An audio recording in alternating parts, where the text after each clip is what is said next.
Engineering ಕಾಲೇಜುಗಳಿಗೆ ನಿಮಗೆ option ಎಂಟ್ರಿನ start ಮಾಡಿದ್ದಾರೆ. ಆಪ್ಷನ್ ಎಂಟ್ರಿ ಯಾವ ಥರ ಮಾಡೋದು ಅನ್ನೋದ್ರ ಬಗ್ಗೆ ಆಮೇಲೆ ನೋಡೋಣ, ಲೈವ್ ಆಗಿ ನೋಡೋಣ.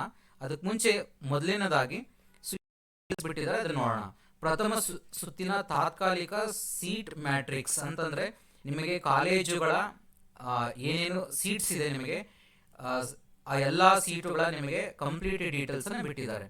ಅಂತಂದ್ರೆ ನೀವು ಕೇಳ್ತಿದ್ರೆ ಆಗಲೇ, ಸರ್ ನಮಗೆ GMಗೆ ಎಷ್ಟು ಇರುತ್ತೆ ಕಾಲೇಜ್ ವೈಸು, ಮತ್ತೆ 2A 3A 3B ಕಂಪ್ಲೀಟ್ ಆಗಿ SC ST ಮತ್ತೆ ಕ್ಯಾಟಗರಿ ವೈಸು ಮತ್ತೆ ಕೋಟಾ ವೈಸು ನಿಮಗೆ ಯಾವ ಥರ ಕನ್ನಡ ಮೀಡಿಯಮು, ರೂರಲ್ಲು, ಈ ಥರ ಕೋರ್ಸ್ಗಳಿಗೆ ಕಂಪ್ಲೀಟ್ ಆಗಿ ಹೈದರಾಬಾದ್ ಕರ್ನಾಟಕ ಕಾಲೇಜ್ ವೈಸ್ ನಿಮಗೆ ಇಲ್ಲಿ ನೋಡ್ಬೋದು ಕಂಪ್ಲೀಟ್ ಸೀಟ್ ಮ್ಯಾಟ್ರಿಕ್ಸ್ ಅನ್ನ ಬಿಟ್ಟಿದ್ದಾರೆ. ನಿಮಗೆ ಇಲ್ಲಿ ಕಂಪ್ಲೀಟ್ ಆಗಿ ನೋಡ್ಬೋದು, ನೀವು ಕಂಪ್ಲೀಟ್ ಆಗಿ ಚೆಕ್ ಮಾಡ್ಕೋಬಹುದು. ನೀವು ಕಂಪ್ಲೀಟ್ ಆಗಿ ಡೀಟೇಲ್ಸ್ ಇದೆ ನೋಡಿ, ಇಲ್ಲಿ ಎಲ್ಲಾ ಸೀಟ್ ಮ್ಯಾಟ್ರಿಕ್ಸ್ ಅನ್ನ ಬಿಟ್ಟಿದ್ದಾರೆ ಕಂಪ್ಲೀಟ್ ಆಗಿ. ಟೋಟಲ್ ನಿಮಗೆ ಯಾವ್ಯಾವ ಬ್ರಾಂಚ್ಗೆ ಎಷ್ಟೆಷ್ಟು ಸೀಟ್ಸ್ ಇದೆ, ಹೇಗೆ ಎಲ್ಲಾನು ಕಂಪ್ಲೀಟ್ ಡೀಟೇಲ್ಸ್ ನೋಡ್ಬೋದು. ನೀವು ಎಲ್ಲ ಕಂಪ್ಲೀಟ್ ಆಗಿ ಸೀಟ್ ಮ್ಯಾಟ್ರಿಕ್ಸ್ ಅನ್ನ ಬಿಟ್ಟಿದ್ದಾರೆ. ಓಕೆ, ಇದನ್ನ ಚೆಕ್ ಮಾಡ್ಕೋಬಹುದು ನೀವು ಸೀಟ್ ಮ್ಯಾಟ್ರಿಕ್ಸ್ ಅನ್ನ, ಯಾವ ಬ್ರಾಂಚ್ಗೆ ಎಷ್ಟೆಷ್ಟು ಸೀಟ್ಸ್ ಇದೆ ಹೇಗೆ ಅಂತ ಅಂದ್ಬಿಟ್ಟು ಕಂಪ್ಲೀಟ್ ಆಗಿ. ಇದು ಸೀಟ್ ಮ್ಯಾಟ್ರಿಕ್ಸ್ ಬಗ್ಗೆ ಆಯಿತು. ಈಗ ಇನ್ನೊಂದು ಬರೋಣ ನಾವು. ಸೀಟ್ ಮ್ಯಾಟ್ರಿಕ್ಸ್ ಆದ್ಮೇಲೆ ಎಲ್ಲ ಕೋರ್ಸ್ಗಳ ನಿಮಗೆ ಎಲ್ಲ ಕೋರ್ಸ್ಗಳದ್ದು ಇಲ್ಲ ಇಲ್ಲಿ, ನಿಮಗೆ ಕೆಲವೊಂದು ಮಾತ್ರ ಬಿಟ್ಟಿದ್ದಾರೆ. ಆಮೇಲೆ ಹೋಗ್ತಾ ಹೋಗ್ತಾ ಆಡ್ ಮಾಡ್ತಾ ಇರ್ತಾರೆ, ನಿಮಗೆ ಅದನ್ನ ಚೆಕ್ ಮಾಡ್ಕೋಬಹುದು ಸೀಟ್ ಮ್ಯಾಟ್ರಿಕ್ಸ್ ಬಗ್ಗೆ. ಮತ್ತೆ ಇಲ್ಲಿ ನಿಮಗೆ ಮೊದಲ ಸುತ್ತಿನ ಆಯ್ಕೆಯ ಪ್ರವೇಶ ಲಿಂಕ್ ಅಂತ ಇದೆ, ಅದೇ ಆಪ್ಷನ್ ಎಂಟ್ರಿದು ನಿಮಗೆ ಲಿಂಕ್ ಇದು. ಸೊ ಆಪ್ಷನ್ ಎಂಟ್ರಿ ಬಗ್ಗೆ ಆಮೇಲೆ ಬರೋಣ ನಾವು. ಆಪ್ಷನ್ ಎಂಟ್ರಿ ಯಾವ ಥರ ಮಾಡೋದು ಅಂತ ನೀವು ನೋಡ್ಬೋದು. ನಾನೀಗ ಕ್ಲಿಕ್ ಮಾಡಿದ್ದೀನಿ, ಈಗಲೂ ಅದು ಸುತ್ತಾನೇ ಇದೆ. ಈಗ ಏನಾಗ್ತಿದೆ ಅಂದರೆ ಸರ್ವರ್ ಪ್ರಾಬ್ಲಮ್ ಆಗಿರೋದ್ರಿಂದ ಇದು ಲಾಗಿನ್ ಆಗ್ತಿಲ್ಲ ಸರಿಯಾಗಿ. ಆದರೂ ಮತ್ತೆ ಏನಾಗ್ತಿದೆ ಅಂದರೆ ನಿಮಗೆ ಅದು ಲಾಗೌಟ್ ಆಗ್ತಿದೆ ಒಂದು ಸ್ವಲ್ಪ ಸುತ್ತಿದಾದ್ಮೇಲೆ. ಸ್ವಲ್ಪ ಟೆಕ್ನಿಕಲ್ ಇಶ್ಯೂಸ್ ಇದೆ, ಅದ್ರ ಬಗ್ಗೆ ಒರಿಯಾಗೋ ನೆಸೆಸಿಟಿ ಇಲ್ಲ. ಅದ್ರ ಬಗ್ಗೆ ನೋಡೋಣ, ಆಪ್ಷನ್ ಎಂಟ್ರಿ ಯಾವ ಥರ ಮಾಡೋದು ಅನ್ನೋದ್ರ ಬಗ್ಗೆ ಡೀಟೇಲ್ಸ್ ಬಗ್ಗೆ ನೋಡೋಣ.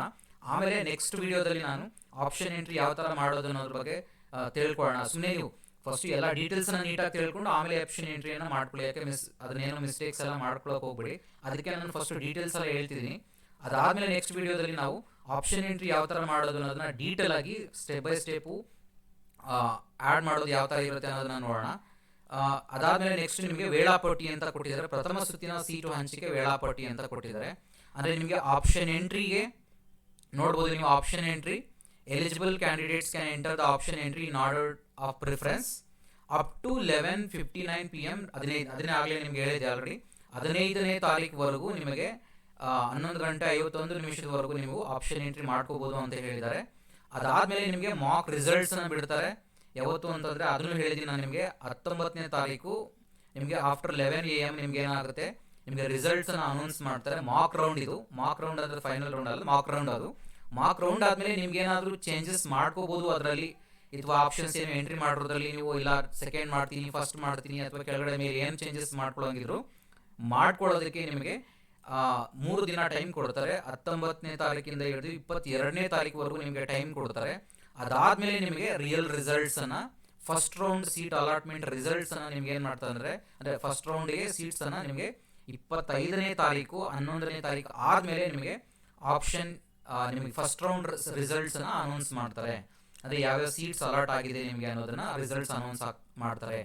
ಸೊ ಇದು ನಿಮಗೆ ಬಿಗಿನಿಂಗ್ ಫಸ್ಟ್ ಸ್ಟೇಜ್. ನಿಮಗೆ ಇದು ಒಂದು ವಿಚಾರ ಅರ್ಥ ಮಾಡ್ಕೊಳ್ಳಿ, ಆಪ್ಷನ್ ಎಂಟ್ರಿ ಮಾಡಿದ ಆದಮೇಲೆ ನೀವು ಮ್ಯಾಕ್ಸಿಮಮ್ ಎಷ್ಟೆಷ್ಟು ಕಾಲೇಜುಗಳಾಗುತ್ತೋ ಮ್ಯಾಕ್ಸಿಮಮ್ ಅಷ್ಟೂ ಎಂಟ್ರಿ ಮಾಡ್ಕೊಳ್ಳಿ. ಯಾಕಂದರೆ ನಿಮಗೆ ನೆಕ್ಸ್ಟ್ ಇದಾದಮೇಲೆ ಫಸ್ಟ್ ರೌಂಡ್ ಆದಮೇಲೆ ನಿಮಗೆ ಎಕ್ಸ್ಟ್ರಾ ಆ್ಯಡ್ ಮಾಡುವಂಥ ಆಪ್ಷನ್ಸ್ ಇರೋದಿಲ್ಲ. ಅದರಲ್ಲಿ ಚೇಂಜ್ ಮಾಡ್ಕೋಬೋದು. ಅಂದರೆ ಚೇಂಜ್ ಇನ್ ದ ಸೆನ್ಸ್ ನೀವು ಕೆಳಗಡೆಯಿಂದ ಸೆಕೆಂಡ್ ಪ್ರಿಯಾರಿಟಿ ಇರೋದು 10th ಮಾಡ್ಕೋಬೋದು, 10th ಇರೋದನ್ನ ಸೆಕೆಂಡ್ ಮಾಡ್ಕೋಬೋದು, ಆ ಥರ ಆಪ್ಷನ್ಸ್ ಇರುತ್ತೆ. ಬಟ್ ಎಕ್ಸ್ಟ್ರಾ ನಿಮಗೆ ಆ್ಯಡ್ ಮಾಡುವಂಥ ಆಪ್ಷನ್ಸ್ ಕೊಡೋದಿಲ್ಲ. ಸೊ ಹಾಗಾಗಿ ನಾನು ರಿಕ್ವೆಸ್ಟ್ ಮಾಡ್ಕೊಳ್ಳೋದು ಏನಪ್ಪ ಅಂದರೆ ಈಗಲೇ ಮ್ಯಾಕ್ಸಿಮಮ್ ಎಷ್ಟಾಗುತ್ತೋ ಅಷ್ಟು ಆ್ಯಡ್ ಮಾಡ್ಕೊಬಿಡಿ. ಆಮೇಲೆ ನೀವು ಸರ್ ನಾವೇನು ಮಾಡಬೇಕು, ನಾವು ಆಪ್ಷನ್ ಎಂಟ್ರಿ ಮಾಡ್ಕೊಂಡಿರಲಿಲ್ಲ, ಆ ಕಾಲೇಜ್ ಬೇಕಾಗಿತ್ತು ಬಟ್ ಮಾಡ್ಕೊಂಡಿರಲಿಲ್ಲ ಅಂತಂದರೆ ಅದಕ್ಕೆ ಯಾರೂ ಜವಾಬ್ದಾರರಾಗೋದಿಲ್ಲ, ನೀವೇ ಜವಾಬ್ದಾರ. ಸೊ ಅದಕ್ಕೆ ನಾನು ಈಗಲೇ ಹೇಳ್ತಿದ್ದೀನಿ, ಮ್ಯಾಕ್ಸಿಮಮ್ ಎಷ್ಟೆಲ್ಲ ಕಾಲೇಜಸ್ ಆಗುತ್ತೆ ಅಷ್ಟೆಲ್ಲ ಕಾಲೇಜಸನ್ನು ಎಂಟ್ರಿ ಮಾಡ್ಕೊಳ್ಳಿ. ಸೊ ಇದು ನಿಮಗೆ ಕಂಪ್ಲೀಟಾಗಿ ಡೀಟೇಲ್ಸ್ ಆಯಿತು ಆಪ್ಷನ್ ಎಂಟ್ರಿ ಯಾವತ್ತೆಲ್ಲ ಆಗುತ್ತೆ ಅಂತ. ನೆಕ್ಸ್ಟ್ ಅದಾದಮೇಲೆ ನಿಮಗೆ ಫೀಸ್ ಸ್ಟ್ರಕ್ಚರ್, UGCET 2025 ತಾತ್ಕಾಲಿಕ ಶುಲ್ಕ ರಚನೆ ಇಂಜಿನಿಯರಿಂಗ್. ಸೊ ನಿಮಗೆ ಕೋರ್ಸುಗಳಿಗೆ ಫೀಸ್ ಸ್ಟ್ರಕ್ಚರನ್ನು ಕೊಟ್ಟಿದ್ದಾರೆ, ನೀವು ನೋಡ್ಬೋದು ಕಂಪ್ಲೀಟಾಗಿ. ಇಲ್ಲಿ ಗೌರ್ಮೆಂಟ್ ಕಾಲೇಜಸ್ಸಿಗೆ ನಿಮಗೆ ಮತ್ತೆ ಅದು ಕ್ಯಾಟಗರಿ ವೈಸು ಮತ್ತು ಇಂಜಿನಿಯರಿಂಗ್ ಕಾಲೇಜಸ್ ಗೌರ್ಮೆಂಟ್ ಕಾಲೇಜುಗಳಿಗೆ ಕಂಪ್ಲೀಟಾಗಿ ನಿಮಗೆ ಇಲ್ಲಿ ನೋಡ್ಬೋದು ಫೀಸ್ ಸ್ಟ್ರಕ್ಚರ್ ಡಿಫ್ರೆಂಟ್ ಇರುತ್ತೆ. ಗೌರ್ಮೆಂಟ್ ಕಾಲೇಜಸ್ಗೆ ನಿಮಗೆ 44,000 ಇರುತ್ತೆ.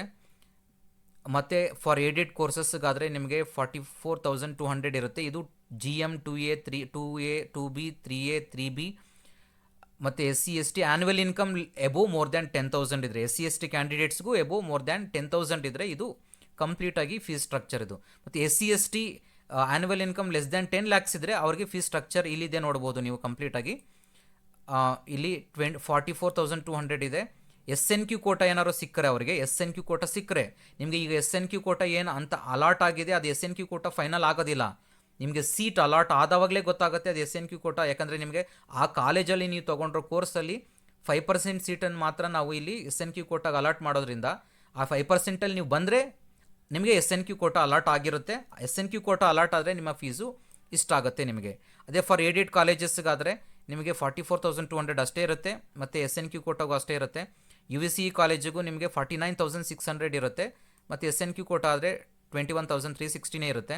VTU ಕಾನ್ಸ್ಟಿಟ್ಯೂಟ್ಸ್ ಹೈಯರ್ ಫೀಸ್, ಅಂದರೆ ಕಾಲೇಜಸ್ ಹೈಯರ್ ಫೀಸ್ ಏನಿರುತ್ತೆ ಅಂದರೆ ನಿಮಗೆ, ಅಂದರೆ ಪ್ರೈವೇಟ್ ಕಾಲೇಜುಗಳ ಫೀಸು ನಿಮ್ಗೆ ಏನಿರುತ್ತೆ ಅಂತಂದರೆ 1,02,410 ಇರುತ್ತೆ, ಮತ್ತು SNQ ಕೋಟ ಇದ್ದರೆ ನಿಮಗೆ 21,360 ಇರುತ್ತೆ. Type 1 unaided colleges including minority unaided courses in aided ಕಾಲೇಜಸಲ್ಲಿ ತೊಗೊಂಡ್ರೆ ನಿಮಗೆ 1,12,000 ಹೈಯರ್ ಫೀಸ್ ಇರುತ್ತೆ. ನೆಕ್ಸ್ಟು ನಿಮಗೆ SNQ ಕೋಟಾದಲ್ಲಿ ಸಿಕ್ಕರೆ 31,360 ರೂಪೀಸ್ ಇರುತ್ತೆ. ಅದೇ ಥರ ನಿಮಗೆ ಡೀಮ್ಡ್ ಯೂನಿವರ್ಸಿಟಿನಲ್ಲಿದ್ದರೆ 1,12,410 ಇರುತ್ತೆ ನಿಮಗೆ ಕಂಪ್ಲೀಟಾಗಿ, ಅಲ್ಲಿ SNQ ಕೋಟ ಇರೋದಿಲ್ಲ. ನೆಕ್ಸ್ಟ್ ಅದಾದಮೇಲೆ ನಿಮಗೆ SC ST ಕ್ಯಾಂಡಿಡೇಟ್ಸ್ಗೆ ನೋಡಿದ್ರೆ ನಿಮಗೆ less than 10 lakhs annual income less than 10 lakhs ಇದ್ದರೆ ನಿಮಗೆ ಫೀಸು 0 ಇದೆ. ಅದಾದಮೇಲೆ ಕ್ಯಾಟಗರಿ 1 ಸ್ಟೂಡೆಂಟ್ಸ್ಗೆ annual income up to 2.5 lakhs ಇದ್ದರೆ ಅವ್ರಿಗೆ ಈ ಫೀಸ್ ಇರುತ್ತೆ. ನೀವು ಲಾಸ್ಟ್ ಕಾಲಮ್ ಇದೆಯಲ್ಲ ಅದು ಕಂಪ್ಲೀಟಾಗಿ ಅದು category 1 annual income less than up to 2.5 lakhs ಇದ್ದರೆ. ಅಗೇನ್ ಮೋರ್ ದ್ಯಾನ್ 2.5 lakhs ಇದ್ದರೆ ನೀವು ನೋಡ್ಬೋದು, ಅಲ್ಲಿದೆ ನೋಡಿ ಫಸ್ಟ್ ಕಾಲಮ್ ಇದೆ ನೋಡಿ, ಅದೇ ಬರುತ್ತೆ ನಿಮಗೆ. ಫಸ್ಟ್ ಕಾಲಮ್ ಇದೆಯಲ್ವಾ, ಅಂದರೆ GM 2A 2B ಏನಿದೆ ಕಾಲಮು, ಅದೇ ಕಾಲಮಲ್ಲಿ ನಿಮಗೆ ಆ ಫೀಸ್ ಅಪ್ಲೈ ಆಗುತ್ತೆ ಇಫ್ ಇಟ್ ಈಸ್ ಇವರ ಆ್ಯನ್ಯುವಲ್ ಇನ್ಕಮ್ ಕ್ಯಾಟಗರಿ 1 ಸ್ಟೂಡೆಂಟ್ಸ್ಗಳಿಗೆ annual income more than 2.5 lakhs ಇದ್ದರೆ.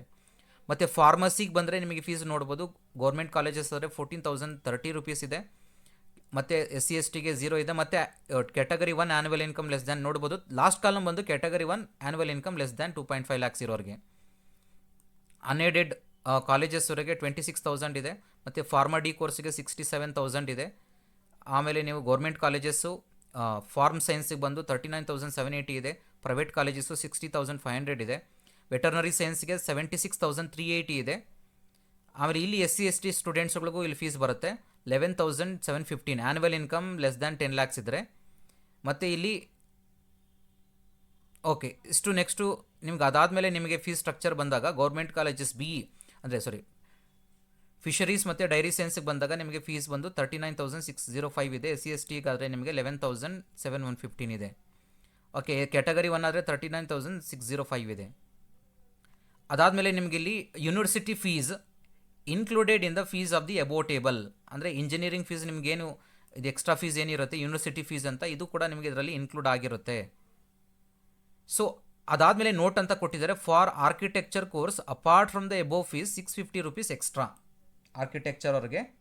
ಅದಾದಮೇಲೆ ನಿಮಗೆ 10,000 as other fees is included in the above table for the government and unaided colleges, ಅಂದರೆ ಗೌರ್ಮೆಂಟ್ ಅನ್ಏಡೆಡ್ ಕಾಲೇಜಸ್ಗೆ ಅದರಲ್ಲೂ 10,000 ಆ್ಯಡ್ ಆಗಿರುತ್ತೆ, ಅಂದರೆ ಗೌರ್ಮೆಂಟ್ ಫೀಸು ಆ್ಯಡ್ ಆಗಿರುತ್ತಾರೆ. ಜೊತೆಗೆ 20,000 as other fees is included in the above table for unaided private deemed to be university. ನೀವು fees ಏನು mention ಮಾಡಿದರೆ ಎಲ್ಲ ಸೇರಿಸಿ ಅಂತ ಅವ್ರು ಹೇಳ್ತಿದ್ದಾರೆ. ಸೊ ಇದು ನಿಮಗೆ ಕಂಪ್ಲೀಟಾಗಿ ಫೀಸ್ ಸ್ಟ್ರಕ್ಚರ್ ಬಗ್ಗೆ ಅವೇರ್ನೆಸ್ ಇರಲಿ.